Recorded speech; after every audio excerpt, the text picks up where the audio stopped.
right, this tutorial is for the star stitch. Star stitch has a plain knit on the front side, and all the patterning is done on the wrong side, or the purl side.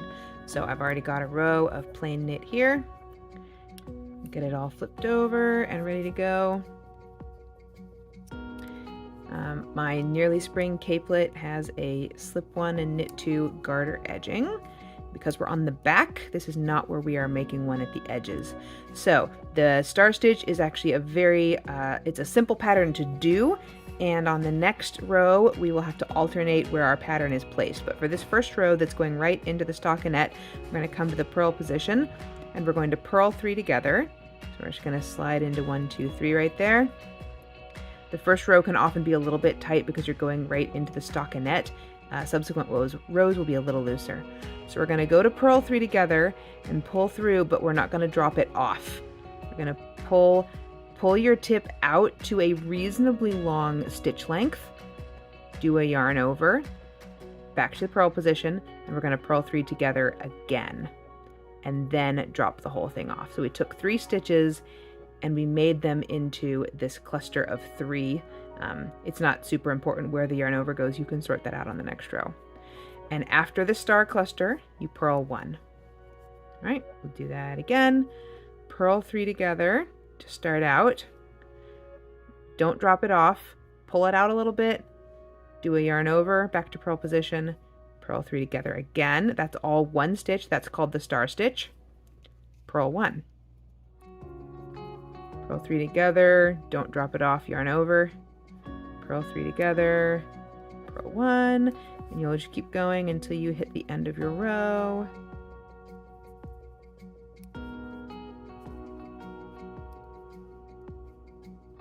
When you get close to the end, you've got to count and see how many stitches you have left. Because this shawl pattern increases on both sides, sometimes you'll have an even count and it will all work out, and sometimes you won't. So here's my 3 edge stitches. I've got 4 left.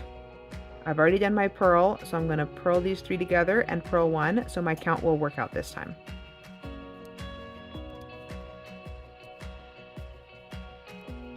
Purl 3 together, purl 1, and then I've got my 3-stitch garter, so back to knit position again for knit 3 at the end. All right, so the wrong side is the pattern side.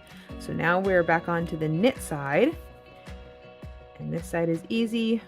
Slip 1, knit 2 for the garter.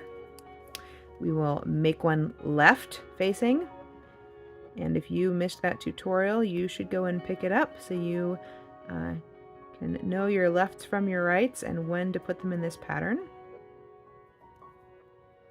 And then the whole front side is just knit across. So every stitch, if you feel like you still were a little bit tight on the last row, you can make this row a little bit looser.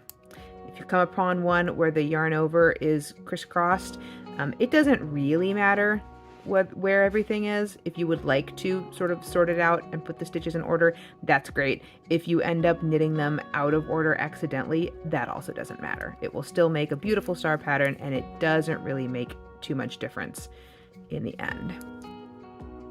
And that's the first 2 rows, 1 row of star stitch from the purl side and a plain knit row on the knit side. So for every other row after the first star stitch row, you'll do your 3 edge stitches, and then you have to look forward and see, because every star stitch now will be centered between the other star stitches. So here's a cluster of 3, and here's a cluster of 3, and we have to center it in between, and I'll show you the easiest way to do that. So what we are going to do is, you can pull open just the first few stitches and find this cluster of 3. So you can see where they're all pulled together right here, and it's 1, 2, 3. These 3 right here. And what you're looking for is the middle stitch is where your purl 1 needs to go. So we're going to work backwards from there. If we had 3 stitches over here, we would have room to purl 3 together and to set our purl 1 here, and then the rest of it would be the same. We don't have enough space over here, so we're just going to purl across until we can put our purl 1 on the center stitch. So that's all there is. We just have to work forward to the center stitch, place your purl 1, and the rest of the row will be in alignment. So we will purl those 2.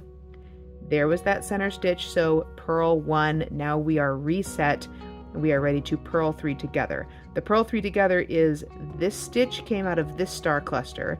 This was our purl 1 on the last row, and the 3rd stitch we're grabbing comes from the star stitch in the next cluster. So that's how the alignment works. As long as you count back from purl 1 in the center stitch, everything else will work out. So on every single row, you just look for that. Where do I put my purl 1? And count back. And when you get to the end, again, you've got to count off your 3 garter stitches and see if you have enough room for what you have left. So I've done my cluster of 3, I've done my purl 1, there's my 3 edge stitches. Hey look, I have enough for 1 more star, go ahead and put it there. If I only had 2 stitches left, even though I already did a purl 1, I would just purl to the end, because I know the next right side row I'll keep adding a stitch to this end, and eventually my stars will be able to spread out. Since I have room for 3, I'll go ahead and put my star in. So it doesn't really matter. You're not going to start or end on a particular stitch. You will start and end where the last row tells you to start and end. But there it'll be. Star stitch.